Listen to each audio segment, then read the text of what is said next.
वालेकुम, कैसे हैं आप सब। आई होप आप सब ठीक होंगे। Welcome back to my YouTube channel. Students, आज का हमारा टॉपिक है बायोडाइवर्सिटी। बायोडाइवर्सिटी में हम आज इसकी डेफिनेशन, इसकी इम्पोर्टेंस और आगे कुछ टॉपिक्स डिस्कस करेंगे। तो स्टार्ट करने से पहले अगर आपने अभी तक मेरा चैनल सब्सक्राइब नहीं किया तो जल्दी से चैनल को सब्सक्राइब कर दें, वीडियो को लाइक कर दें। चलिए स्टार्ट करते हैं। So, the term biodiversity has been derived from bio and diversity। वो कह रहे हैं कि जो biodiversity term है, ये word है, ये एक bio word और एक diversity word से derive हुआ है। bio का मतलब हम already discuss कर चुके हैं in the chapter number 1।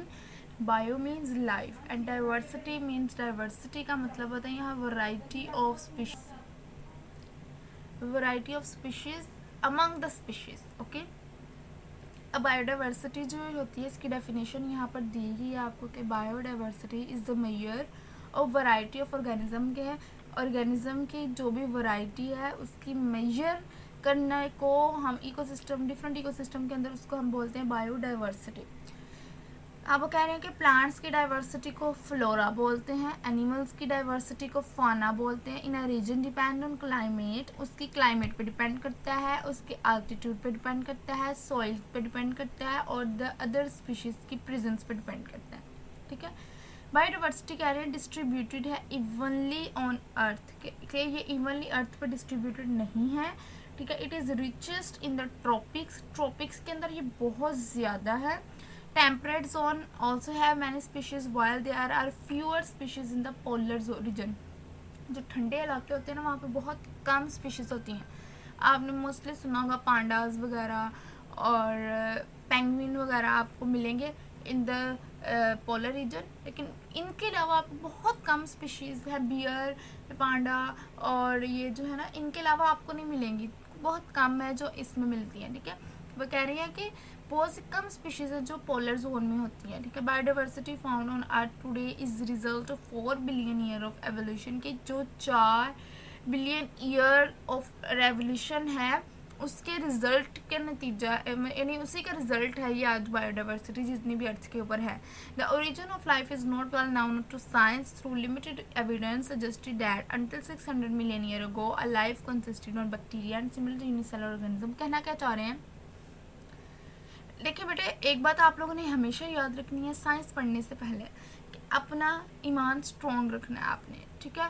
आप कभी भी इस्लाम को और साइंस को मिक्स नहीं कर सकते। आप ये नहीं कह सकते इस्लाम तो हमारा ये कहता है लेकिन साइंस में ये लिखा हुआ तो ये तो गलत बात है, ये हमें पढ़ना नहीं चाहिए। नो, हम जब साइंस की बात करते हैं तो साइंस में हम जो है वो फैक्ट और एक्सपेरिमेंट्स, ऑब्जर्वेशंस, ये सारी चीज़ें देखते हैं और जो है वो उसके नतीजे पे जो बात निकलती है वो हम देखते हैं। लेकिन जो हमारे नबी सल्लल्लाहु अलैहि वसल्लम ने कहा है, जो कुरान मजीद में लिखा हुआ है, जो अल्लाह ताला का इरशाद है, वो सारे का सारा मानना भी हमारा फ़र्ज़ है, हम पे लाजिम है कि हमें मानना चाहिए। तो अब दोनों चीज़ों को सेपरेटली रखा करें। ठीक है। मिक्स ना किया करें।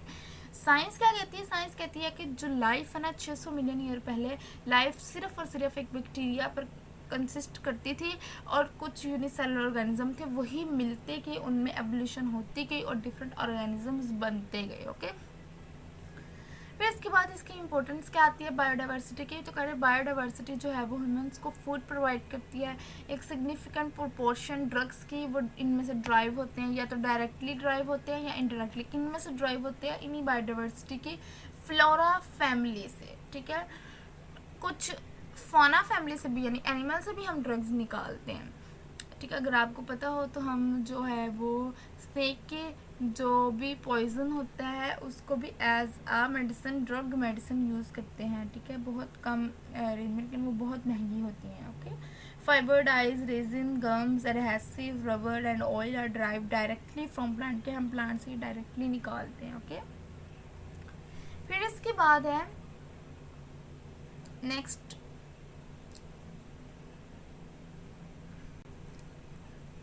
Biodiversity play important role in making and maintaining ecosystem. ये इकोसिस्टम को बनाने में और इसको बरकरार रखने में बहुत इसका अहम रोल है। इसमें it play a part in regulating the chemistry of our atmosphere and water supply. ठीक है, ये हमारे एटमॉस्फेयर और वाटर सप्लाई की केमिस्ट्री को रेगुलेट करने में एक बहुत अहम हिस्सा अदा करते हैं। बायोडाइवर्सिटी डायरेक्टली इन्वॉल्व होती है in the recycling nutrients and providing fertile soil, जरखेज़ ज़मीन को प्रोवाइड करती है। आपने इसमें से इम्पोर्टेंस में से आप बेशक पहले वाला पैराग्राफ कर ले जो यहाँ से आया डायरेक्टली फ्रॉम प्लांट तक सिर्फ है।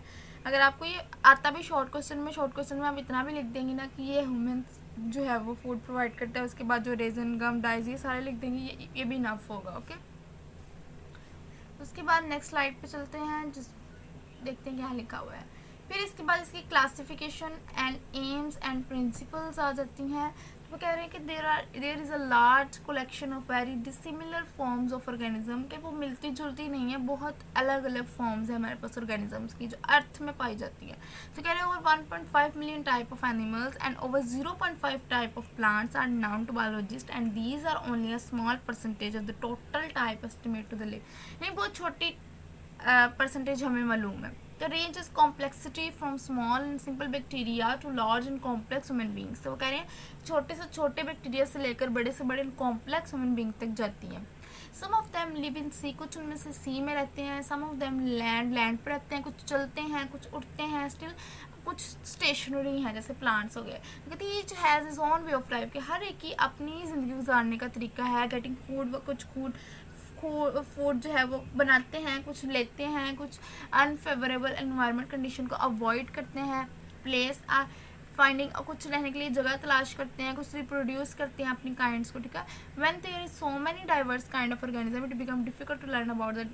तो हम सबको अलग अलग एक साथ पढ़ने के लिए हमें मुश्किल होती है। ठीक है, तो हम कहते हैं इन्हीं स्टडी ऑफ लार्ज कलेक्शन को, इन्हीं लार्ज कलेक्शन को स्टडी करने के लिए हम इनको क्लासीफाई करते हैं कुछ ग्रुप्स और सब ग्रुप्स के अंदर।